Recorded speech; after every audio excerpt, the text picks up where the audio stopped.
Hello, everyone, and welcome to our latest black tie live stream. We had a poll up right before here guessing what jacket I would be wearing, and I have to say, I'm so enjoying this new DeVidge Bespoke smoking jacket that I figured I'd give it a second run. Few things I switched up this time we'll get to in a little bit. But thank you to everyone that is joining us here live. These black tie live streams are an opportunity for us all to hang out and enjoy one another's company. And, just talk about everything that's going on. So we've got the, we'll end this poll. That's a new feature that I've never seen before. Let's see kind of what the guesses were. We'll kind of go over theirs in a minute. And then we also, for the first time, enabled, there we go. So 55% DeVidge Bespoke Smoking Jacket, 26% Black Watch Dinner Jacket, and then 18 the Despis jacket that was made with these trousers. That was about the order I considered wearing them in, so that's pretty good. So I'd say you guys are kind of all on the money there. It's great to see everyone. Thanks for joining me tonight. I've got a cigar that I'm going to be lighting up here soon. The countdown for us has begun to setting foot back on British soil here in just a little bit under 2 weeks. We fly out on September 29th, landing September 30th in London, and we've got a week of action-packed filming planned, so stay tuned for that. But first, it's always my distinct pleasure to kind of see where everyone's joining us from. We've got about 115 of you all right now. We've got the comments. In order to comment, we've done a little trick this time. You've got to be a subscriber of the channel. So we'd love to hear where you're from, but you've got to be a subscriber. So if you're not a subscriber, shame on you. You should go subscribe and then come back and take care of that. Thomas, I'm not quite the business class level yet. I like to call, we fly premium economy, which I like to call middle class. It's like not quite the steerage with everyone else in the back. I feel like I'm a little bit too old for that, but it's not quite business class. I find that business class ticket prices are just absurd, so there we go. Let's see. So if you are watching, let me know. I'm just trying to get my audio and the earpiece right. We'll get that going. We've got Marabella, Spain. We've got Sydney, Australia. Hope everything is going well for you all there. Let's see, what else? We've got Toronto, Canada. We've got Oxford back there in the motherland. That's great. David from London. I can't wait to be there soon. We've got LR from Italy. We've got Adrian from New York. We've got Hassan from Nottingham. We've got Kevin, of course, here from Dallas. We've got some Los Angeles, Brazil, Denver, Naples, Germany, London, Florida. So thank you all that, of course, are joining us from across the pond. We do understand that it is quite late right now. And actually, Tyra, I totally forgot to do it, but will you hit the air filtration switch? A video, we've had a lot of great videos come out lately. We had the Eric Jensen piece. We had the Francis Wafflinger piece, which he's going to be joining us a little bit later in the live stream to work through something very exciting live on air. That's good. Yeah, it takes a little while to kind of spool up. The Eric Jensen pieces, you have to let me know what you think. I thought was some of the best content we filmed recently. Eric and I just were kind of on point. Everything really flowed. And we filmed a piece we've done for the first time with him, which was us reviewing, kind of with his critical eye, several different suits and their cuts. So that was a lot of fun. And that's published. It's actually doing really well. So if you haven't checked that out, make sure you do. David, you got to get over here to Dallas sometime and come see us. We're just around the corner here in Dallas, right in the design district. Thomas, we're going to be flying American out of Dallas. That's what makes sense. And another video that I'm particularly excited about that'll be coming out this weekend is going to be the debut or the big reveal of the air filtration system that we installed in this office. We filmed an entire video about kind of what went into its design, what went into building it and putting it together, what different components we used, and then finally we decided to put it to a true test. I invited my friends over from Half Wheel, which is a preeminent cigar blog. If you don't know it and you're into cigars, you should check that out. They're coincidentally based just down the street from us, and we had them come over and we basically hotboxed the office. We got it as foggy as we could get it. Basically, we were sending the production crew on their hands and knees crawling on the floor. It was so so densely fogged out with cigar smoke. And then we flipped the air filtration system on to see how quickly it could totally clear out the air. And I have to say it was pretty incredible. So that's going to be revealed here soon. Still don't have audio in the ear, but you guys can kind of work through that. Oh, well, there we go. That's because no one's talking. You know, it's always good to have it in the control room. So, so let's see. I'm going to get started with a nice cigar here, if you don't mind.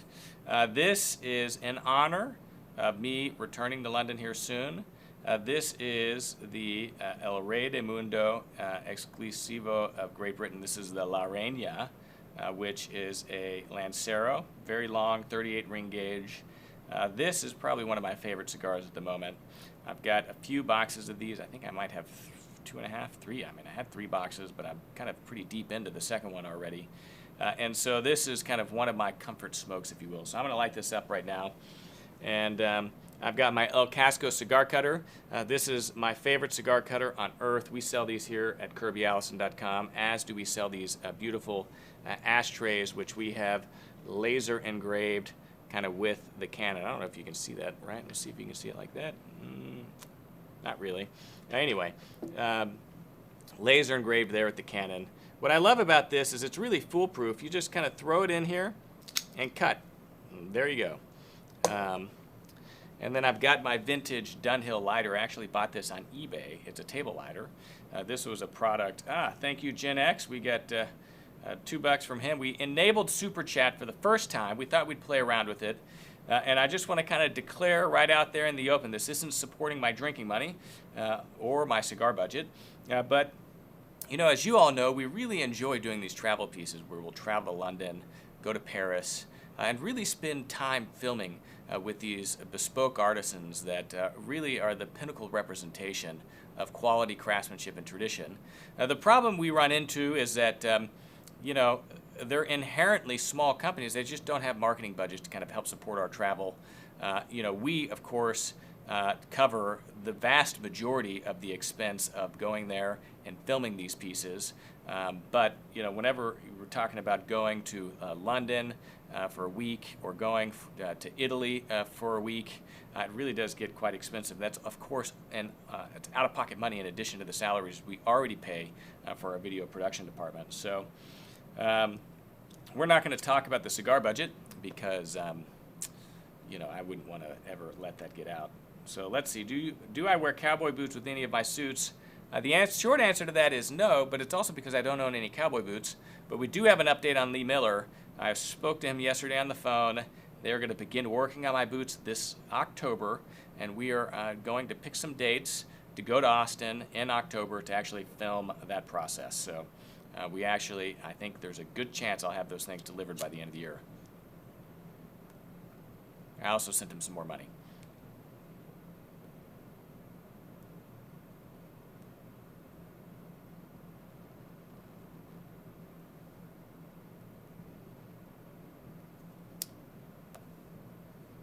Tom, hello from London. We've got Gabrielle from Mexico, of course. I'm wearing sheer socks. Actually, I have a new pair, not a new pair of shoes, but I've got a pair of shoes that I've probably should have worn during the last live stream. It certainly works better with this outfit, and that is a pair of very beautiful navy velvet slippers. So these are custom monogram slippers that I had made by Foster & Sons. Hawthorne and Heaney did all the embroidery work. And, you know, with the smoking jacket, it really just works so well and so beautifully.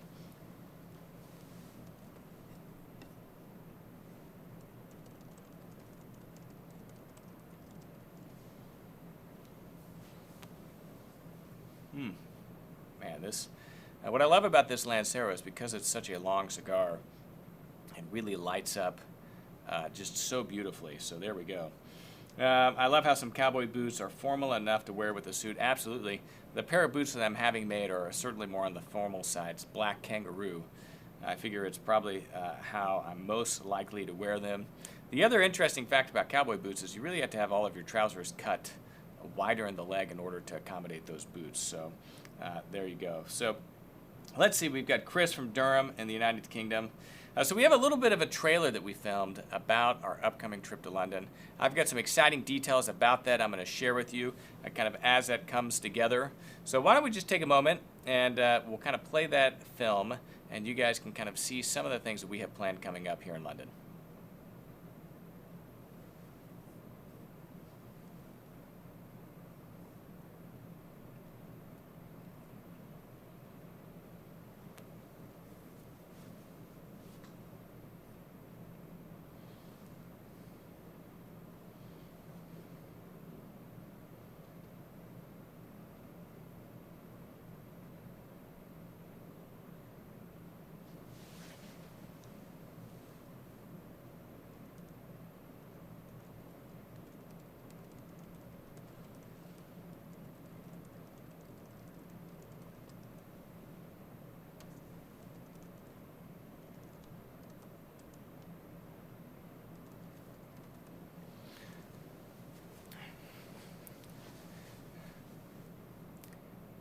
So there we go. I mean, that's the fundamental question, which is where should we go?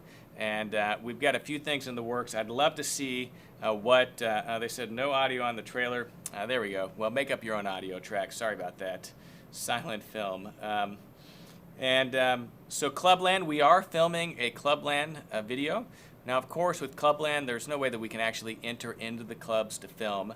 But we figured we'd do it at night, street side, just from the curb.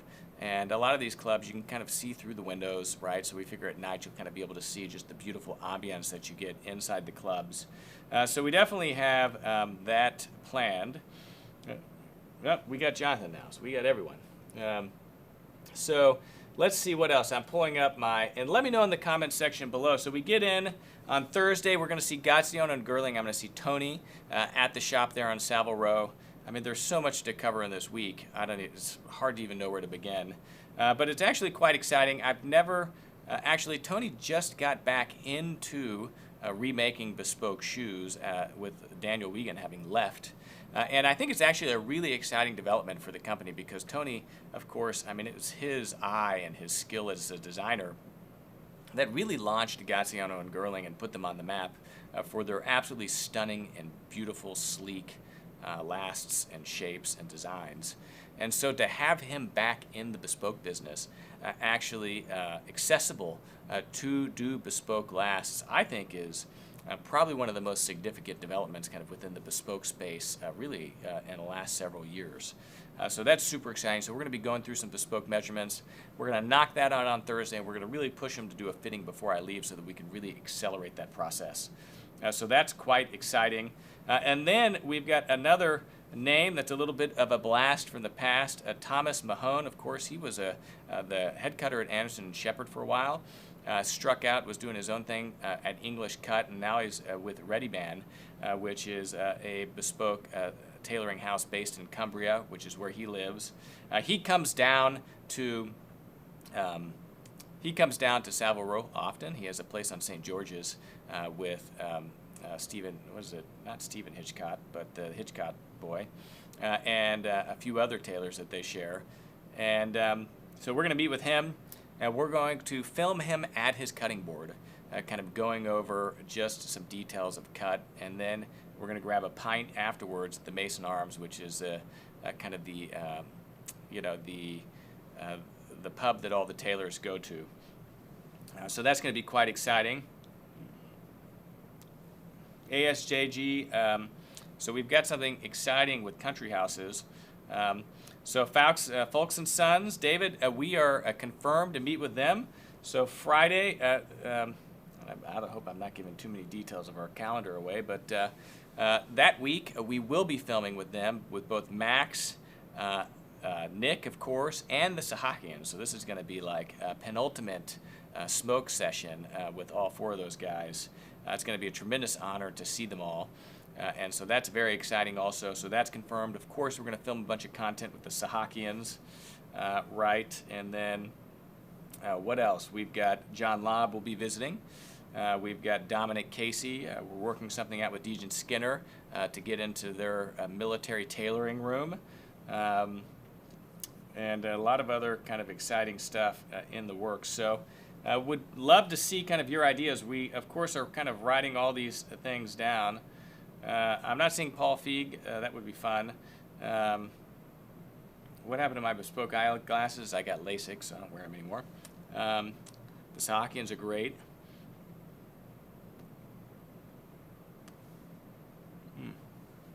Brilliant cigar. So let me know if you guys have any suggestions. I mean, we're excited to be getting back to London. It's kind of, I feel like my ancestral home, if you will. I mean, I'm really just so comfortable, so at home there. You know, staying in the club, you know, visiting all my friends around St. James's, Jermyn Street, and Savile Row, and then just being able to enjoy the ambiance of this truly great city. Another thing that's really quite exciting is we're working on a tour of Rules, of course, the oldest restaurant in London, and hopefully going to have that opened up to us and tour through that. So that's one of my favorite places to go for dinner, but it's also something I think would be really fun to showcase to all of you. Yeah, so of course it features game and bird, and that's really what it's famous for. So interesting story, but they were kind of familiar with us, and so whenever we reached out, they said they were more than happy. I'd love to see another chat with Chittleborn and Morgan. Big fan of Tommy Nutter. Hopefully we drop in and see Joe Morgan. John Lobb and Gatsion and Gerling stops are definitely in the plans. So yeah, very exciting.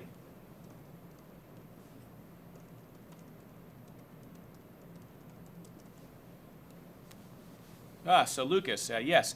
So country pursuits. So on this trip, we're really kind of staying in London. I mean, we're only there for 7 days.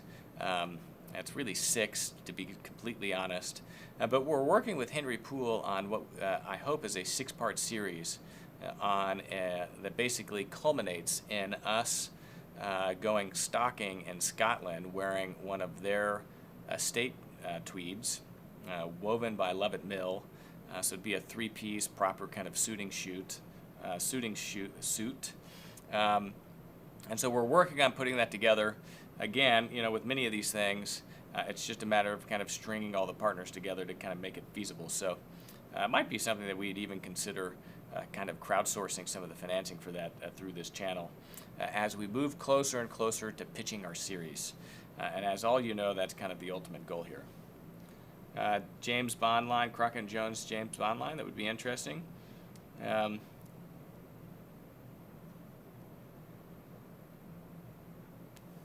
Yeah, Jonathan, we'd love to get outside of London. That's where sometimes kind of the travel budgets get in the way. But yeah, Swain, Adney, Brigg, Purdy. So we're working with Purdy to see if we can do a tour of their shop in London. So that's another thing that's absolutely in the works. Swain Adney, we need to reach out to. We haven't reached out to them yet. So as we're kind of filling the Range Rover would be involved in that piece in Scotland. How could it not be? And so we're working with Henry Poole on that. And I've been speaking to Simon Cundy, and hopefully it's something we're able to put together. Any suggestions for that piece, please let me know, because that would really be splendid.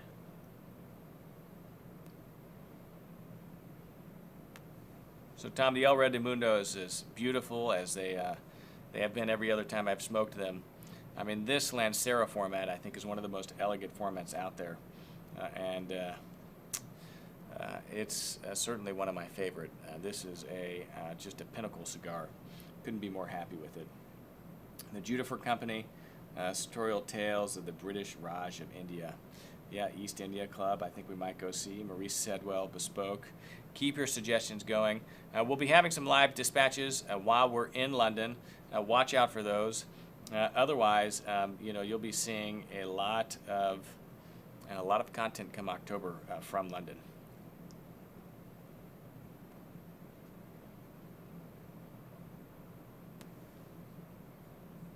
So while I'm sitting here chatting with you guys, any favorite recent videos?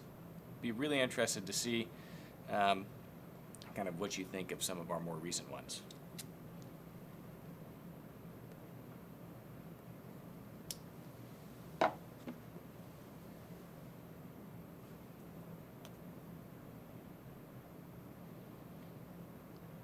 Yeah, courting, someday we'll get to them. Berry Brothers and Rudd, that's a great suggestion.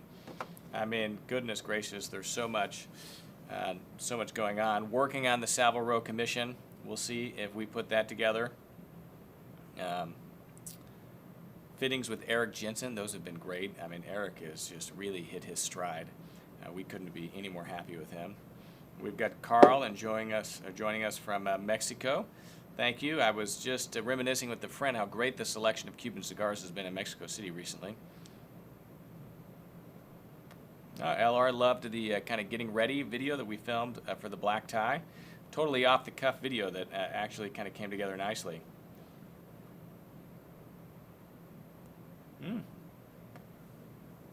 The shaving video. Another favorite video. We certainly are looking to film more of those, so more shaving content, of course, is on the horizon. Yeah, we're going to film an entire series. The piece, Raphael, with Gary Talk was that one with Eric Jensen. That was a lot of fun. Coming to Scotland in October is definitely going to be cold. Yeah, well, we were actually looking at November.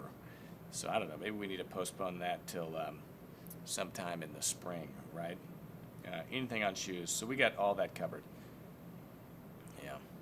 So speaking of shoes, you guys all saw the Francis Wafflinger piece, right? So Francis is an Italian-trained but U.S.-based bespoke shoemaker. And we had him into the office. He came down to see us and showcase his work. And it was a really kind of fun video. So I was really stricken and very impressed with the quality of his work. It's really kind of on par with the European bespoke makers, and to have access to that here in the United States is something that we've really been missing for a long time. I think COVID and the travel lockdowns have really kind of drawn a focus on the fact that, you know, we really have a very immature kind of bespoke industry based here in the United States. I mean, Eric Jensen and Huntsman are really the only two bespoke tailoring houses that have, European ones that have a permanent presence here in the United States. And then, of course, you've got, you know, your little Leonard Longstale and kind of some of the other guys that are scattered around the Northeast. But, you know, as far as large European tailoring houses, there's just not many. Now, whenever it comes to shoes, I mean, it's a total desert. I mean, there's basically nothing available. And so to learn about Francis and to be able to see his work really was quite exciting. So, you know, I had the opportunity for him to take my measurements while I was down here. We reviewed his samples. We didn't really have time to confirm anything, to really confirm whether or not he would make a pair of shoes. So I thought it would be fun to do this live, to kind of bring Francis onto the live stream. He's in his workshop right now. We would go through that process of actually kind of deciding what it is that we are going to have Francis made. So, Francis, are you there? Are you able to join? We're piping him in. It's the first time we've piped in a guest for a while, so let's see if we can get Francis on. Hey, Kirby, can you hear me?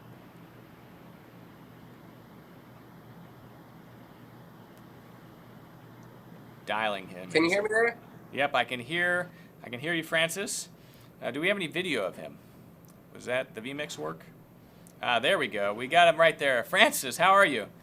Hey, good, thanks. How you doing? Yeah, so we've got Francis Wafflinger, of course, bespoke shoemaker, trained in Italy, right, but based here in the United States, right in Brooklyn, am I right? And so you're joining us from your beautiful little workshop right here in the United States where you do your absolutely beautiful bespoke shoes. I am. I'm in the workshop's in Gowanus, Brooklyn. So that's where I am tonight. You can see part of the workshop behind me. And yeah, thank you for having me. Yeah, so talk to us a little bit about your setup there. So, you know, I mean, here you are in the United States. I mean, how hard was it to really put together your own kind of bespoke workshop whenever, you know, there's no other bespoke shoemakers here in the United States really to kind of acquire tools from? So how much of this did you have to bring over? And, you know, just talk to us a little bit about kind of your setup there. So the setup I have, it's relatively traditional to kind of small Italian workshop, as I trained in Italy, which you mentioned. Bringing all the tools over, while I was studying in Italy, I acquired most of my hand tools while I was there. So I kind of packed those up, threw them in my suitcase, and came back here. But for other tools, some light machinery, sewing machine, skiving machine, that kind of took some research. I wasn't familiar kind of with the distributors here in the States. So it took probably about a year, a little bit more kind of to get everything sorted out, have everything I really needed to make it a fully functioning workshop. Yeah, but I guess, I mean, you really don't need that much. I mean, that's the beauty of bespoke shoemaking. I mean, I see the sander you have behind you. You've got your small little Mm-hmm. workbench, you know, with all of your tools. You know, maybe a table to do your clicking on, and then a sewing machine. And I mean, is that pretty much it? That's pretty much it. I would add, I have a skiving machine, so that thins out the leather. When you're making patterns, you want the bottom layer to be thinner, top layer do thin that out a little bit just to make a smooth transition when you have those pattern pieces. Yeah. And I was doing that by hand for a bit, but the skiving machine, I got, kind of a rebuilt one, and that just saves time, and then you can go back in and clean it up manually. Yeah. Well, that's pretty exciting. So, you had a beautiful lineup of samples. I mean, if we can bring that photograph on the vMix right here, we can kind of talk through those. And so, and having something made, this is kind of always, I guess, where a client starts, with the bespoke shoemaker is kind of looking at their standard range of samples and then kind of going Mm-hmm. from there. I mean, I think part of the challenge of the bespoke shoemaking process is that ultimately anything is possible.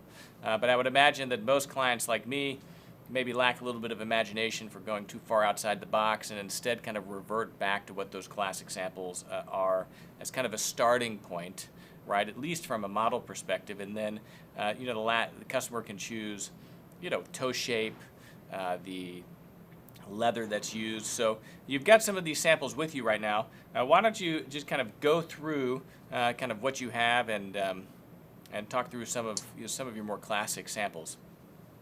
Sure. So I have a few samples here. This is one that we looked at down in Texas here. Yeah. Fairly So this is a black classic semi-brogue. Oxford. Yep, fairly classic. And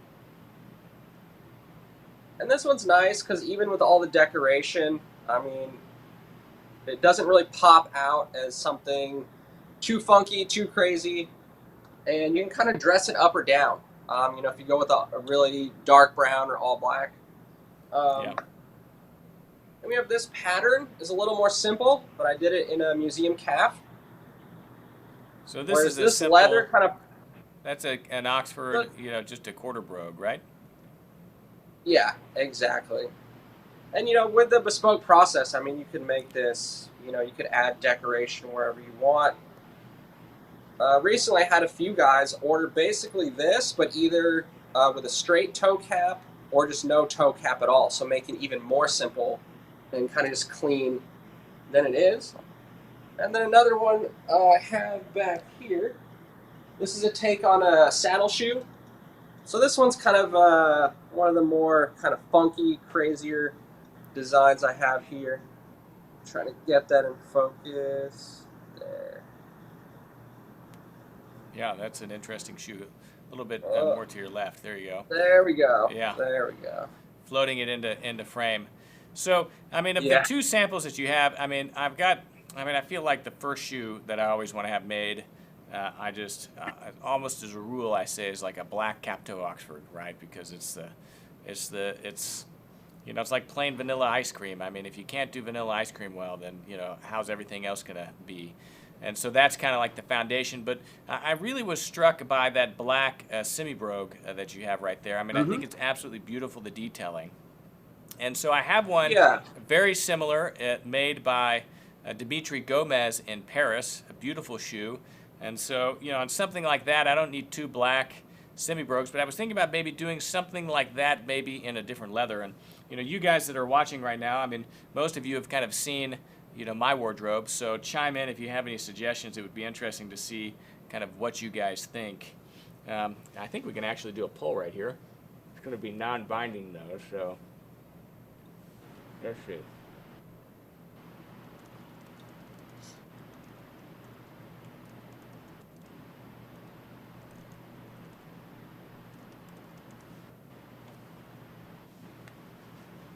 So there we go. We've got that up. The semi-brogues or the Cap-Toe Oxford. I think that you have to be a subscriber in order to participate in that poll, but we're going to kind of run that. So let's just say, we were going to go with that black semi-brogue, or really any of those. I mean, if I was to do the the quarter brogue with the cap, right, I'd probably do it with the straight cap without the little, the peak or the design element that you have in the middle. But, what are the leathers in terms of solid leathers? I mean, other than black, right, what do you have in kind of the dark brown? What type of calf skin would you recommend, and what do you have? So for someone like yourself, we kind of talked a little bit before this. So I pulled some brown swatches here. I've got kind of your classic, really dark chocolate brown. Mm-hmm. And I have this one, a little bit of a reddish brown, almost like a brick. Yeah. There we go. This is more of a medium brown here. Yeah. And then a little bit lighter. Yeah, so that kind of gets into my Foster and Sons territory right there. Yeah, and we talked a little bit before this. So for someone like yourself, very classic, clean look.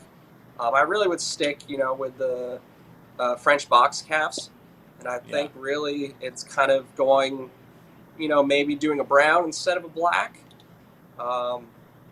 Someone like yourself, that's probably what I would recommend for the first pair. And I think what you said about the vanilla ice cream, I mean, with clients, if they come in and they want something crazy for the first pair, I usually ask them a little bit more about their selection. And maybe that's really what they want, but I think it's better to go with something cleaner, classic for the first pair, and then you kind of build off of that.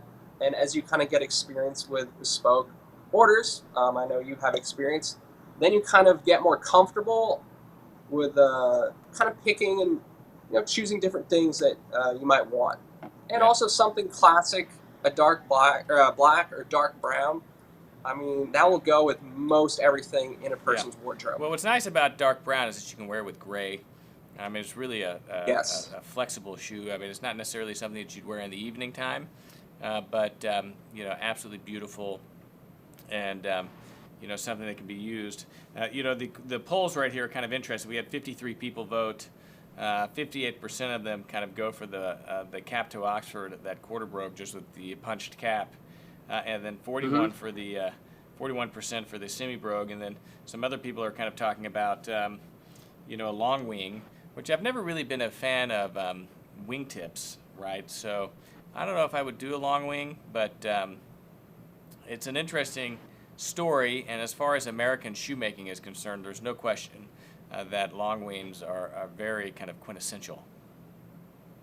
Yes, definitely, but when I think of a long wing, I'm thinking of, kind of the ready-to-wear classic American shoes, and I kind of I'm someone like I'm similar to you. I'm not big on the long wing. I really like the toe caps, so shoes I make for myself, I usually do different variations on a toe cap. And that's kind of what I've been drawn to. So that's why I have, two of those in my samples here. Yeah. Well, I think we're going to, for Raphael, stay away from another plain black Cap-Toe Oxford. But let's look at the museum calf shoe real quick. So if we were to do that, right, in a dark chocolate brown with a more kind of standard toe cap, right? Kind of walk me through some of the other design elements that you have there, and maybe hold the shoe up sideways so we can see it. Yeah, there you go. Rotate it like that and bring it a little bit to your left. Yeah, that's there we go. Yeah, right, kind of perfectly in frame. Maybe tilt it a little bit so that we can see it. Basically, starting off, I'd have you look at the sample model, and kind of talk to you about your style, what you're going to be wearing this with.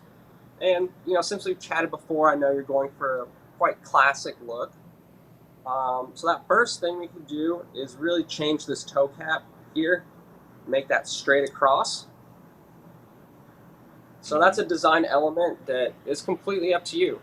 Yeah. And then whether you want it, with some broguing, gimping, that's up to you.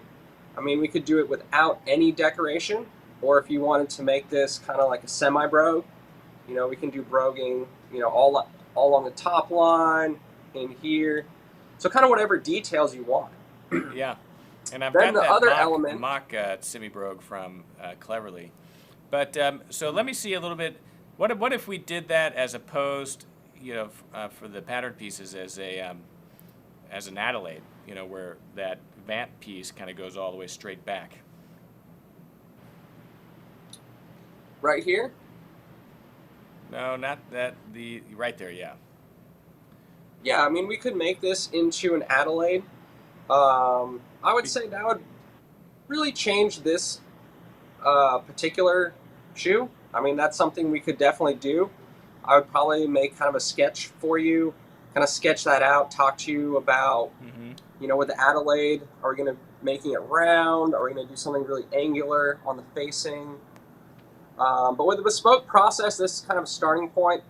And if you want to go Adelaide, we can do that. Another thing I would ask too, this toe shape, kind of versus that one.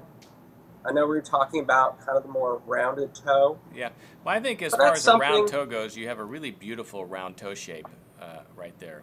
I mean, not that one. So that one is a little bit more almond. This one's a little more almond.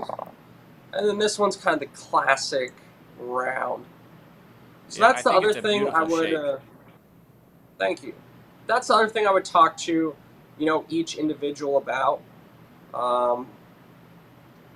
You know, what toe shape they want. And I think both these designs on these samples, the toe shape is kind of interchangeable. It won't affect the design too much. Whereas some designs, you know, they're really more based kind of around the toe shape. Or it could change it a lot. With these, you know, the design's kind of interchangeable. If you want to go more towards Adelaide, either toe shape, in my opinion, would work. And then from there, I would ask the construction, what construction the client wants. This one's your classic kind of hand-welted English construction, or also known as Goodyear welt, but this one's by hand. Yeah. Would you put a medallion on that shoe, on the toe cap? Yeah, we can do that. I can definitely put a medallion on either one. So that's another option. You know, if you want a medallion, no medallion. And then also the other thing is what kind of sole treatment you want. If you want like a nice small closed waist here, if you want what decoration. This is kind of my own motif I made. This other shoe, it's just a simple, it's just solid outsole. Black. Yeah. And then also on the bottom, if you want your initials right here in the waist of the shoe. Yeah, that's a lot of options. How do you do the heel? I mean, is this a seamless back heel? This one has a seam in the back. And then this one on this model, I did it without a seam. Yeah. Do you have any opinion there in terms of, I mean, the seam does add kind of a nice visual, you know, reference point there that I think is a beautiful line, even though the shoe could be made by a bespoke artisan without that. Are you kind of 6 of one, half dozen of another? Do you have a particular opinion? On that, I'm kind of, I think it's a toss-up. I feel like with that's personal preference. What I really don't do is sometimes you'll see kind of like that little half kind of seam down here. And I'm either going to do a seam that kind of goes all the way up the back, or I'll do a seamless. So I think something like that, there's not really a right or wrong way. It's kind of the maker's preference and then also the client's preference. Yeah. And I think each individual, they're drawn to different makers based on those samples. So that's kind of a starting point, is you see someone's samples, and you're like, whoa, I really like that model and I want that exact model. Or I like that and I know how I would kind of change it for my own style or aesthetic. Yeah. So if we did the museum, you know, cap toe, just with the broguing, right? We do that in the dark chocolate brown leather, right? I mean, almost basically black, right? Beautiful kind of formal daytime shoe. You know, the straight cap, right, with the punching, right? We would do that. Yep. Kind of across that. And then, I don't know. I probably would stay away from any additional punching on the rest of the shoe, just to, again, kind of keep it a little bit more towards the formal side of things. And then I think it would be fun to do that with a seamless back, just because, again, on a bespoke shoe, you've got such a sculpted, kind of beautiful silhouette to the back that is distinctly bespoke, right? You only get that clipping there at the heel, really on a bespoke shoe, because otherwise it wouldn't fit 95% of all the people. And then kind of start with that. As far as the outsole, I mean, since it's on the dark brown side, I'd probably go for just a simple black finish. What do you guys think? And probably, I'd probably do a slim waist, but I don't know if I would do a fiddleback waist. I'm kind of over the whole fiddleback waist fad. I feel like that was a little bit of a fad for a while, right? Because no one had seen it anymore. But there's really something to be said about the function of the waist in terms of what that does to create stability in the shoe. And, the wider the waist, the more stable the shoe will be. Am I correct? Yeah, I mean, it really, for me, it's about kind of the heel. So that's kind of where you're stepping. And at first, too, like yourself, I was like, whoa, fiddleback waist. Like, I mean, it is a beautiful kind of sculptural element. But some things, for me personally, I just like closed waist, kind of just simple. It's like you get a slight kind of round in there, just like these samples. Yeah. I mean, I think a simple black sole or even a natural sole there's just an elegance and the simplicity there that is really quite beautiful. What about the number of eyelets? I mean, whenever we spoke, kind of on the video, you spoke about how you kind of lean towards 6 eyelets. Yes. Is that kind of a house hallmark, like kind of a little bit of a trademark? Not trademark, but signature? So it's kind of turning into one, I think. When I was learning, I was doing the 5 eyelets. That's been pretty classic for a while now. And when I got back here, I was doing that. And when I was looking at a lot of these kind of vintage models that used to be quite popular, it was really 6 eyelets was kind of the thing. I was like, you know what, I'm gonna try that out. I'm gonna make my facings just a touch bigger. And I'm kind of sticking with that now. But if someone doesn't like that, I'm happy, to do 5 eyelet. You could, space them out a little bit differently on these models. Yeah. And you could do 5 if you wanted. But I do like the 6, and I'm kind of sticking with that for now. Yeah. Well, I think I would go with the 6 eyelets. I mean, that I think is kind of part of your signature. And it's certainly an ode to just your roots in America here as being an American-based bespoke shoemaker. It is, the 6 eyelets was distinctly really American, kind of in the early 20th century. Exactly. So I'm trying to take, my background in Italian training and then kind of mix that with being in the U.S. Mm-hmm.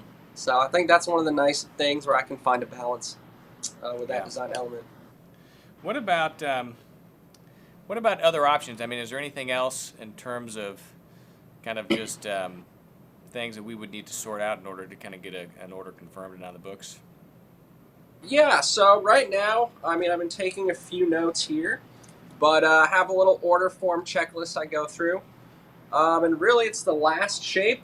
So that's kind of toe shape, the construction, your leather selection. And when you say construction, I mean, how would that change? I mean, whenever I think of construction of bespoke shoes, it's all good. It's all hand welted, right? Hand sewn outsole. Right? So with the construction, this is kind of, I call it a Goodyear, but also it's called English construction right there. Classic. I am able, and I offer Norwegian constructions. Norwegian. So we have this here, Norwegian. You can see that. Yeah. What's your upcharge for a Norwegian welt? That one, it's $175. That's it? That's amazing. So there is a slight upcharge on that. I'm telling you, Francis is like a bargain, guys. You guys better get in before he gets smart and increases prices dramatically. Yeah. I mean, a lot of the bespoke shoemakers charge a significant premium for a Norwegian welt. Yeah, I believe. Not to push prices up. I don't want to be responsible for that. I know. Let me double check that for you. Sorry, Yeah, 1,750. $175. That's the current. That's the current upcharge for the Norwegian. So there's that. You can do kind of the Norwegian construction. You can do it braided like the one I showed you. You can do without the braid, so you just have single stitches going around. There is I could do a hand Blake stitch. Mm-hmm. I kind of steer away from that, but it is an option for kind of a really lightweight summer shoe. Yeah. And then the other down my checklist, it's really the upper leather. So with you, we're going with this really nice kind of. What type of sock would you use? What type of leather for the sock? The lining. For the lining, I just have all my shoes. I do. It's a vegetable tan. Just kind of natural. Calfskin. Yeah, it's a cowhide. Or I shouldn't say calfskin. It's a cowhide, but it's all leather, and it's this kind of like a neutral color right here. Yeah. Kind of okay, I can see it. And then what about? I mean, I probably wouldn't do any tacking on the waist. I'm not a huge fan of toe taps. I don't do that much walking in my shoes. So I feel like it's not all that necessary. I feel like if you were based in New York or something, then then maybe you would add toe taps in order to really help kind of protect the kind of the front of the shoe. Yeah, exactly. And I think too, some people just how they walk. Some people just wear their toes out really fast, and that's kind of is what it is. So, if someone comes to me and they say, what is going on? I'm just wearing through right into the welting on the toe, like way quicker than any other part of the heel, or other area in the sole. Then I'd say toe tap. It's not really necessary, but some people just like it too. So that's another option. So we got the toe tap. Then, if you like kind of the classic rubber treatment on the heel, kind of that rubber, it's kind of hard to see, but it's that little back the top piece cap, right here. What is it called? Not top lift, yep. Top lift. So I can do like all rubber. I can do the classic kind of dress one where it's like that back kind of third. I would do just the classic one with the corner. Yeah, and then there's the toe plate. Then the other option is the nails on the toe. I do some small kind of tacks right in there. So you can do one row. That's kind of what I start with. If you wanted 2 rows, then I put a few kind of nails in the heel there. Yeah. This is kind of the standard design I do. Nothing too crazy. Does the tacking on the toe really make much of a difference? Just in terms of kind of helping to reinforce the invisible channel stitch? Or the invisible channel? I would say it adds a little bit more wear and tear, like protection from wear and tear in the toe. But these small ones I put in, it's a nice little decorative touch in my opinion. It's adds a little bit of protection. But the heads on these are pretty small, so it's not a huge difference in wear. I just feel like it's a nice touch. So yeah, nails on the toe, and then the sole color, edge color, and then if you want your initials in brass tacks on the bottom. Yeah. Don't have a sample here with that, but what are you working on right now? Do you have any shoes you're making at the moment you can show us? Yeah, so let's see here what I'm working on. Got this pair right here. So I do put a plastic cover. So I have the welt on this pair. So it's kind of hard to see. So there you've got the channel on the inside, right? And then that's what you sew the welt, which is the rubber thing around the perimeter of the shoe. And that one's got a 360 welt. I mean, do you always take your welt all the way around, or is that a function of the style of the particular shoe? So this is one of the things that when I was in Italy, a lot of the Italian makers, they will do a 360 welt. Not everybody. Everyone kind of has their own style, but that's how I learned. And there's a number of makers there that I'm familiar with that do kind of that, where they don't put the rand on, they just do the welt 360. And for me, I kind of like that. I don't think, someone might argue, oh, it's better, to put the rand or not, but that's kind of how I learned, and the guys I learned from have been doing it forever, so I just kind of stuck with that. And then you can see here, this is the same shoe, but before it's welted. Okay. So let's see the Kind of bottom. see So what you've it got looks the upper kind of nailed in and kind of tacked, right? Yep. That's what's holding all of the pieces together, right? The upper, the inner lining, and even the hard countering Exactly. to the insole. And then the welt is what basically then sews all those pieces together. Exactly. So the welt is really what attaches the upper to the insole. And then when you do the sole stitching, you're attaching the welt to the sole. So that's kind of the piece that does hold everything together. I have another pair here where it's kind of mid-process. So right here we have the heel. That's all closed up. Beautiful seamless heel. Right yeah. there. So you've basically, you're in the process of lasting that leather. Can you show us some of the different layers, like turn it upside down and show us, like, at the toe cap? So I mean, you've got the pull toe, this you've got back. the hard counter. So we have the toe puff, the leather toe puff there. And I haven't sanded it down, so I was just letting it dry. When I apply it, I have to wet it, so it kind of takes its shape. And that then other once it color, dries, the other beige, like the orange leather, I mean, that's the inner lining. yes, that's correct. So yeah, so that's before kind of, and then once I sand this down, kind of shape it. This one's pretty round toe. Sand that down. Then I have a paste here, a vegetable paste. And then you pop that down, and then I'll continue lasting that. Yeah. And then once I last this down, then next step is the welting. And when you're lasting those it are down, I mean, you're stretching that leather over the last. Yes. Right, nailing Yes. it down, and then you've already got the insole prepared. And that's one of the, that's the defining characteristic of a hand-welted shoe, is that, the welting, that process of sewing the welt on, is going directly into the insole as opposed to the holdfast, which is a little leather rib that is otherwise glued to the outsole. Yes, so this, oh man, I don't think I have one that has that. But yes, this one, the insole and the holdfast are the same piece. So you take the insole leather and you carve out that holdfast. Yeah.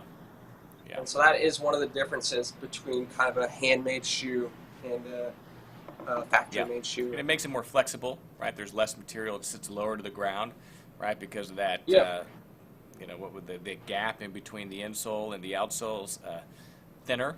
Yeah, you can see here, there's not, I do fill it with cork a little bit, but this all gets trimmed down here, this excess leather.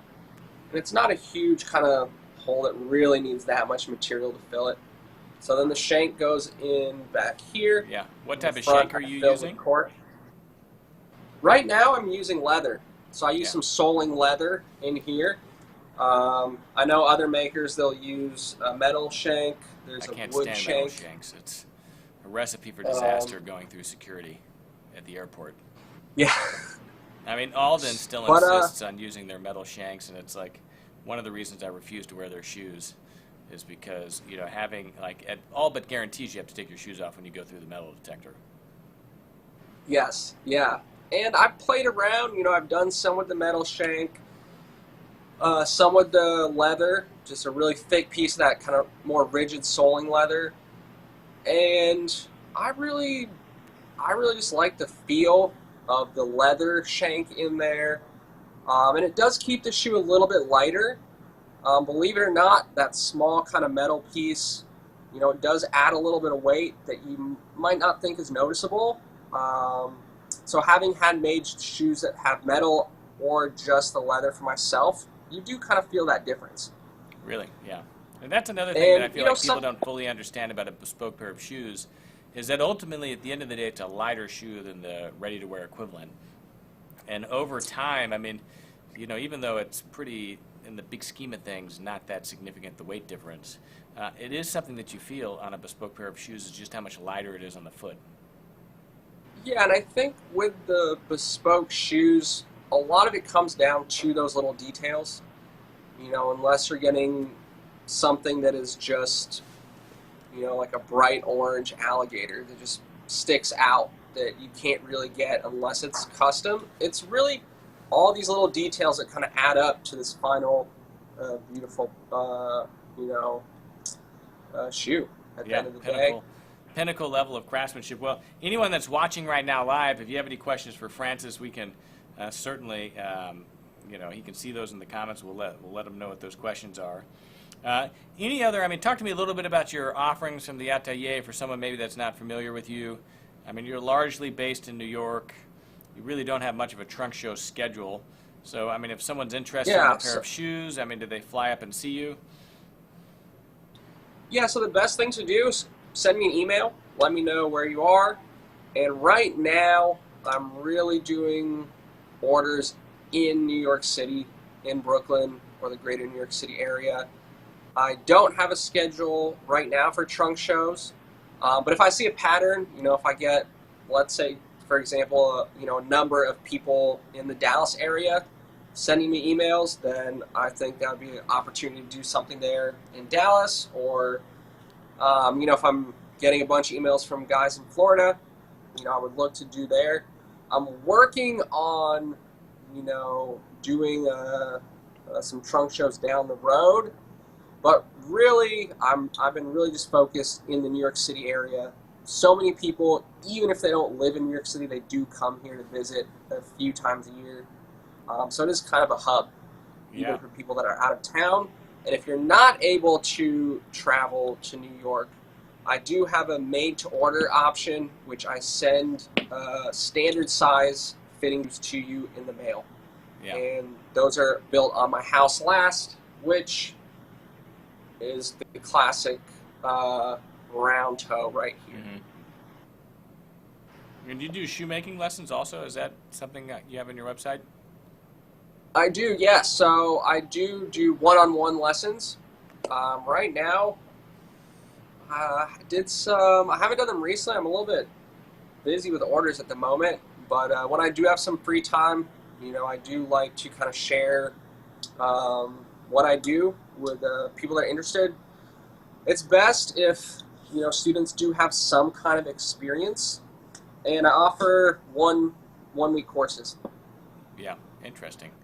Okay, so back to these shoes. I think we've got a lot of these details, you know, really kind of laid out. It's very exciting to kind of get on your book and to get something written and confirmed.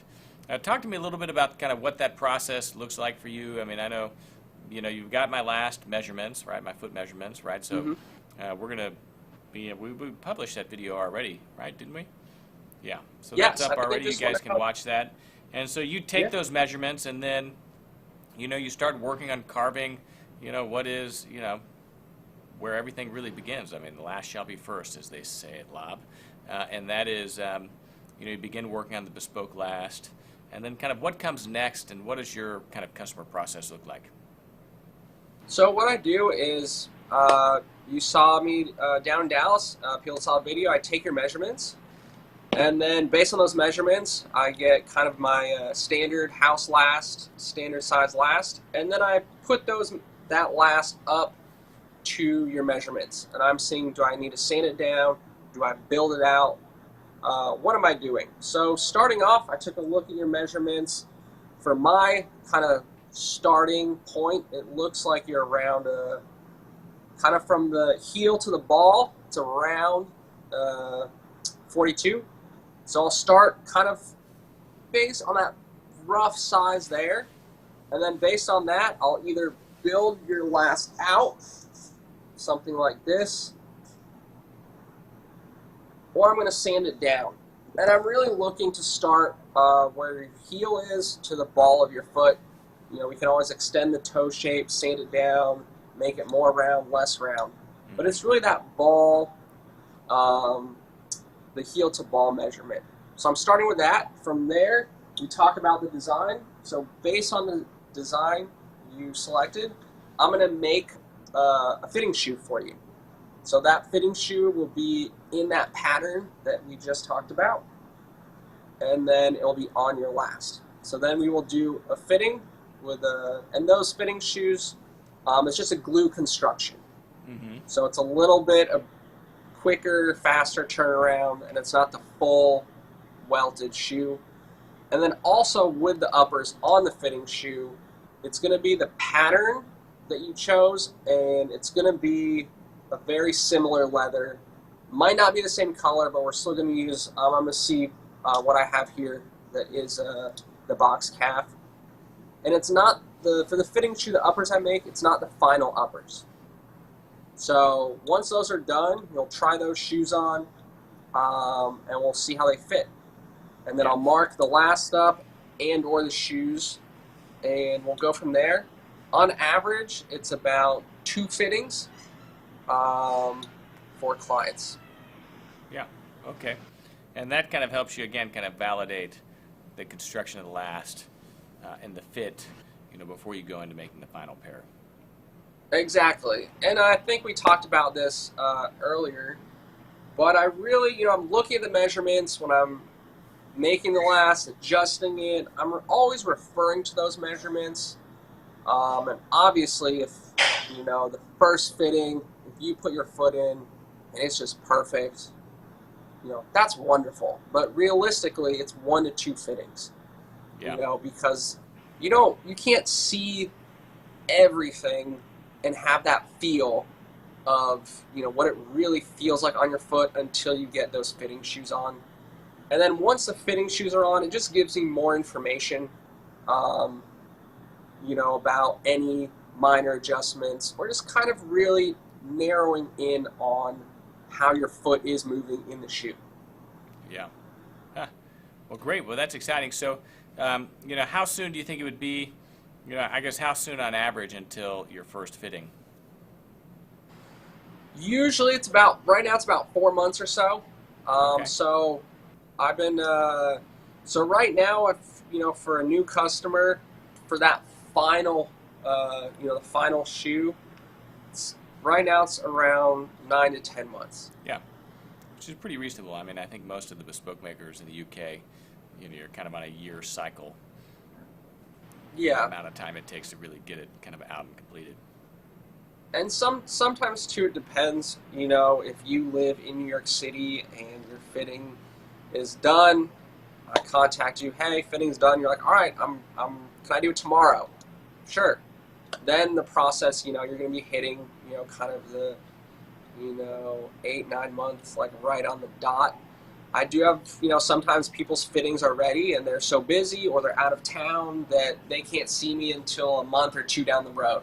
Mm-hmm. So then something like that will kind of push the time back. But I really try to work with the clients, and, if they're not available, that's fine. If they are available, then I'll try to get them in as soon as that fitting shoe's done.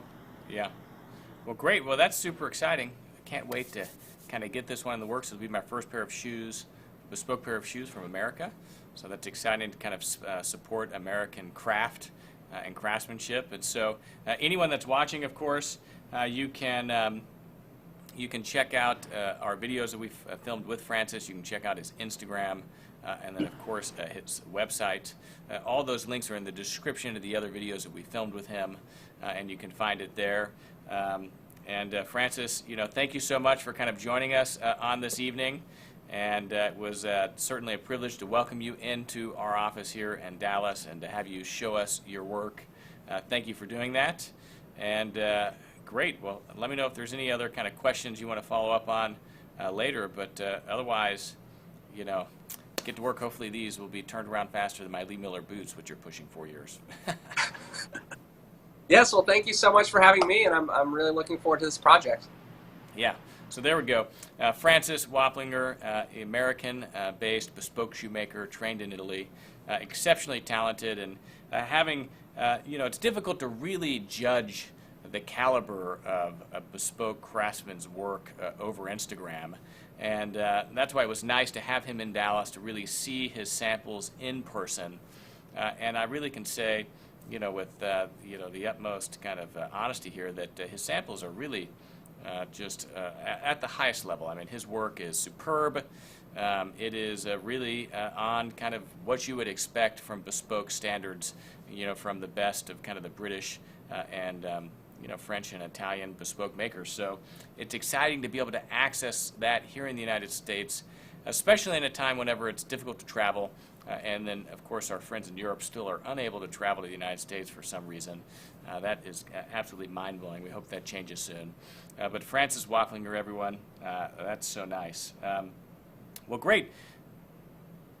Yeah, so if you get a chance, or if you're in the market for a bespoke pair of shoes, please try him out. I'm at the front of that line, but I'm sure he'll get you worked out quickly. And, again, to be able to have that here, to be able to go visit his workshop in New York or in Brooklyn and actually see, him making shoes is really just part of the romance and the experience, if you will, of that bespoke process. And that is one of the characteristics of that process that I think is often overlooked, but to me I think is one of the most fulfilling and satisfying. Because at the end of the day, whenever you're having something made bespoke, you're having it made by someone, right? And that's someone that you know. And that relationship is really unique to the bespoke process. I mean, if you're going to buy something ready to wear, or if you're buying something off the rack, you never meet anyone that's making anything. And so in this era of kind of like, social just being socially conscious and really even economically or environmentally conscious. I mean, you're having a pair of shoes made that can quite literally have taken care of properly last you the rest of your life. So that is super exciting, and I can't tell you just how excited I am to really get that pair of shoes in the works. So there we are. Rob, you're talking about the Alan Flesser live stream. We took all of our live streams down as an opportunity to kind of re-edit those. So we're kind of going through the process of re-releasing those after we re-edit them. And I will kind of bump that one to the top of the list for you in our editing queue to kind of get that out. So there's a lot of really great live streams that we've been republishing, and many of the best ones should already be back up. But the one with Alan Flesser when he joined us from Northampton, was it Southampton? Southampton, from his home there, will be one of the next ones we do for you. Real quick,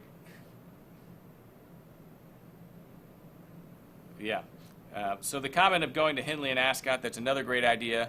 We've been to Ascot before, but we haven't filmed it. So again, that's one of the things we really need to we need someone to sponsor a series, let's just be honest, because, if we had right now, all of these YouTube videos are brought to you by basically you supporting us by visiting KirbyAllison.com.